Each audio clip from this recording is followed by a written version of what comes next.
Joining me now, Democratic Congressman Matt Cartwright, member of the Oversight and Government Reform Committee. Representative Cartwright, always nice to see you. Thank you. Nice to talk to you again, Alex, and it's great to be back in northeastern Pennsylvania for our Thanksgiving break out of Washington. Yeah, that's nice. You get a break and get home. Okay, first off, let's talk about the Senate having used this nuclear option. Do you agree with it? You know, I do. And I'll tell you what made me agree with it. Yeah, the term nuclear option is not new.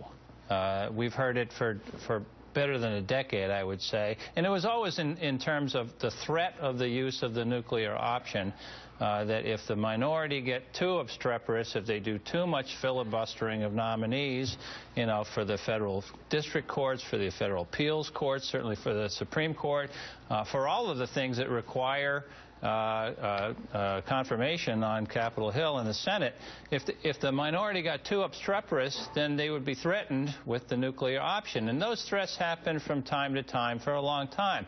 Well, now, and the idea was that in response to those threats, they would become less obstreperous and there would be less blocking going on. And I think that worked. But under the Obama presidency, if you've seen the statistics, I think the Washington Post just recently came out with a chart that showed that under the current president's administration, as much as the filibuster has been used in the past to block nominees, the rate has doubled. The highest rate that it ever was before. It's double now under President Obama. And I think, I mean, what we're talking about is the minority in the Senate not only going overboard, but, I mean, trying to pull the boat down with them. Well, this has all been put into effect in the Senate, of course, democratically controlled right now. How concerned are you that perhaps with the next election, things swing the other way, that Republicans will then have this in their arsenal? Well, sure.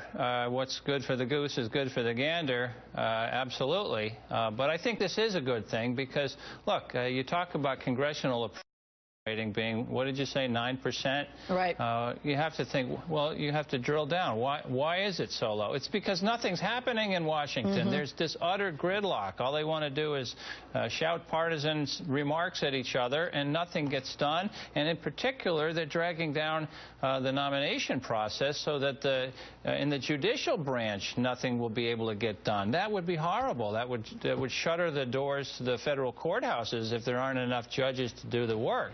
So in my view, this is a good thing, and it will generate an ability to get more work done, at least in the Senate, on these confirmation hearings. Here's interesting, though. You bring up the 9% approval rating for Congress right now, and to that end, Charlie Cook in the National Journal has a very interesting piece in which he argues that congressional districts are so entrenched in their particular party that the chances for an overhaul are slim to none. So this 9% approval rating really matters not at all. Do you agree?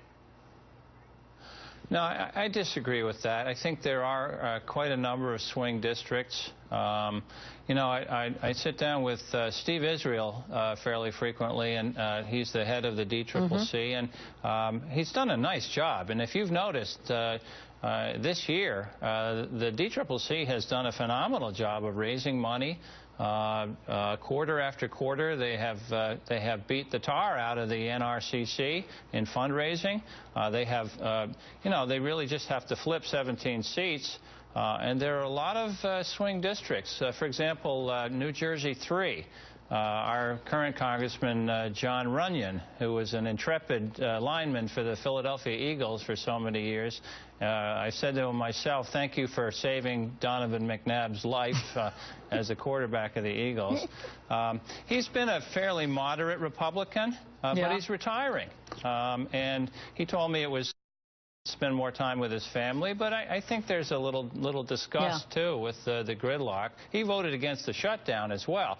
Well, there's a good candidate lining up in that district for the Democrats, and that's a district that President Obama won last year. Can I ask you really quickly, and if you can give me just a couple-word answer here, about your colleague, Congressman Trey Riddell, who's now pled guilty to possession of cocaine, taken a leave of absence from Congress. Should he resign?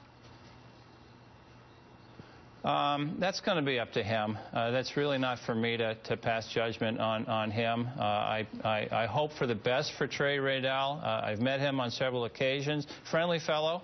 And I hope he works it out for the sake of him and his family. But I'm not going to sit here and tell him what to do. I hope he gets better. And if he returns and gets over his problems, he won't be the first one to do something like that. Yeah, and I should say we've had Representative Radel here on the show, and he sat right next to me here, was very gracious, and I hit him pretty hard with some questions. So, you know, I appreciated that interview as well. So we do wish him well. All right, good to talk with you as always, Representative Matt Cartwright.